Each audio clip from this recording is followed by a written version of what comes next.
Reka mbasuze mbaye n'ikaze mwese mukunda kandi mukurikira The Manifest TV. Uyu ni umwanya makuru mu Kinyarwanda none tariki 5 z'ukwa kane 2024. Amakuru yacu akaba agiye kwibanda kuri izi ngingo z'ingenzi zikurikira. FARDC na M23 imirwano ikomeye iramukiye mu tundi duce dushya.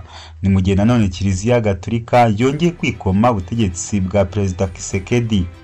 Nanone kandi tukiri muri RDC igitero cyitiriwe ADF cyahitanye abasivili 10. Ikindi kandi Tshisekedi yasubitse ubugira kabiri uruzinduko yagombaga kugirira mu Buyapani. Ni amakuru mwateguriwe kandi mugiye kugezwaho nanjye Jean Harerimana. Nkorekera gukora subscribe, share and comment kuri The Manifest TV kugira ngo ibikorwa byacu bikomeze kugeraho neza.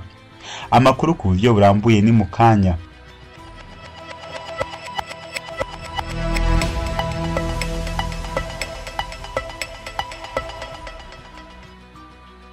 Ikaze mu makuru yacu ku buryo burambuye. FARDC na M23 imirwano ikomeye iramukiye mu tundi duce dushya.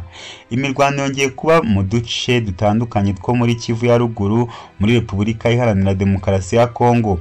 Ni imirwano yabaye muri iki gitondo cyo kuwa kane tariki 4 z'ukwa kane 2024 hagati y'ingabo za Kongo, Wazalendo n'abandi bafatanyabikorwa bayo kurwanya inyeshyamba za M23. Iyi mirwano yabereye mu misozi iri hafi y'umujyi wa Kibirizi mu karere ka Kitoro Kisingiri, aho humvikanye urusaku rw'intwaro zikomeye kandi ziremereye. Iri huriro rya FARDC niryo rishinjwa kuba ryakoze ubushotoranyi kandi zikaba zitatinye no kurasa mu baturage. Ni mu gihe hari andi makuru avuga ko mu mujyi wa Goma mu gace ka Mugunga, Ndosho na Kenshero haraye humvikana amasasu kugeza ubu hataramenyekana abo yakomerekeje. Nanone kandi reka tubwire ko Kiliziya Gatolika yongeye kwikoma ubutegetsi bwa Perezida Antoine Felix Tshisekedi. Idini Gatolika rivuga ko ryongeye kugaragaza uko ubutegetsi bwa Tshisekedi ko ari baringa, kuko usanga amafaranga menshi ashyirwa muri politiki yo muri iki gihugu naho abaturage bakatesekera. Byavuzwe n'umukuru w'iri dini Cardinal Fridolin Ambongo ubwo yari i Kinshasa, agaragaza ko biteye agahinda ko leta y'i Kinshasa bishobora kongera kuba nk'iya mbere yateje intambara mu bice bitandukanye bya Repubulika Iharanira Demokarasi ya Kongo.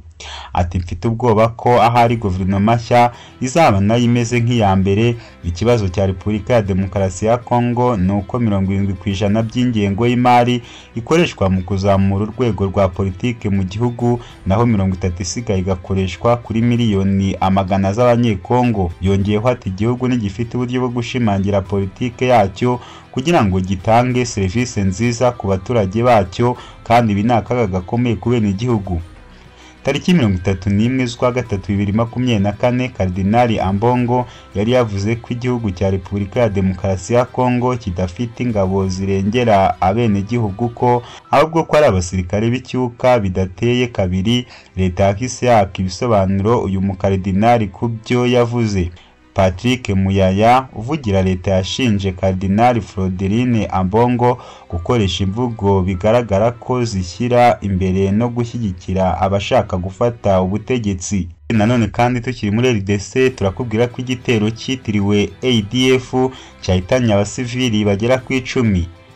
Nibura abantu 10 baguye mu gitero cyitiriwe ingabo z'ubumwe bwa demokarasi ya ADF zifatanyije n'umutwe wa Kisilamu. Bivugwa ko izo ngabo zagabye igitero muri Mangodumu muri komini ya Mangina yo mu karere ka Beni, zari zayigamije gusahura imiti n'ibiryo nk'uko byatangajwe n'umuyobozi w'akarere ka Mangina Emmanuel Katembo Salamu.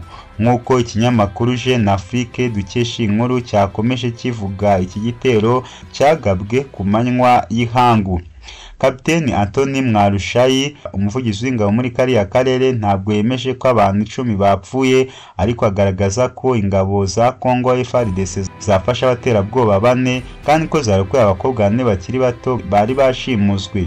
Ni Kaise Kasireka, perezida w'inteko ishinga amategeko y'urubyiruko muri ako gace, we niyishimiye imyitwarire y'ingabo z'igihugu cye. Ati gutabara kw'ingabo kwabaye bitinze, abasirikare bacu hano Imangina nta nubwo bafite imodoka yo gutabara. ADF usanzwe iganjemo inyeshyamba z'abayisilamu bo muri Uganda yashinzwe kuva mu myaka za 90 iba rwagati mu burasirazuba bwa Congo, aho yivuganye ibihumbi by'abasivile biyemeje kwiyunga na ICS muri 2019 kandi bashinjwa ibitero byinshi biherutse kwibasira ubutaka bwa Uganda. Reka amakuru yacu tuyasorese kuri ivuga yuko Kisekedi yasubitse ubugira kabiri uruzinduko yagombaga kugirira mu Buyapani. Perezida Felix Antoine Kisekedi wa Repubulika Iharanira Demokarasi ya Congo yasubitse ku nshuro ya kabiri uruzinduko rw'akazi yagombaga kugira i Tokyo mu Buyapani. Kisekedi yagombaga kugira uruzinduko rw'iminsi 7 mu Buyapani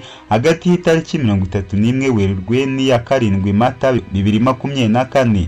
Ni uruzinduko yagombaga guherekezwamo n'abaminisitiri 7 mu bagize guverinoma ye. Africa Intelligence yatangaje ko uru ruzinduko rwasubitswe rwimurirwa ku itariki itazwi mu gihe imyiteguro yarwo yari igeze kure.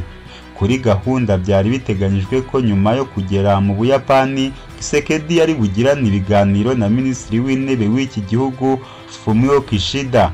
Ingingo zirimo izerekeye amabuye y'agaciro ndetse n'ubufatanye mu by'umutekano ziri mu byo abategetsi bombi bagombaga kuganira. Kisekedi kandi byari biteganyijwe ko agomba kuganira n'abikorera mu Buyapani mu rwego rwo kubareshya ngo baze gushora imari muri Congo. Uruzinduko rwasubitswe mu gihe imyiteguro yarwo yari igeze kure. Muri Gashyantare uyu mwaka nabwo Kisekedi yari yateguye kujya gusura kiriya gihugu, gusa nabwo birangira asubitse uruzinduko rwe.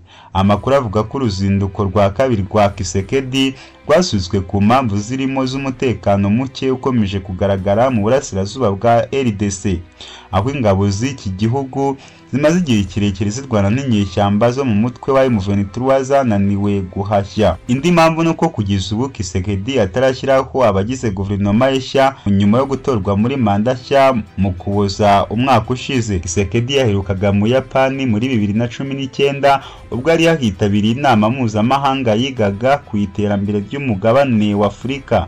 Usibye Tonko, perezida wa RDC yagombaga gusura muri uku kwezi, biteganyijwe ko azasura Ubufaransa ndetse akaba anateganya kugirira uruzinduko rw'akazi i Rabat muri Maroc ku itariki itaramenyekana.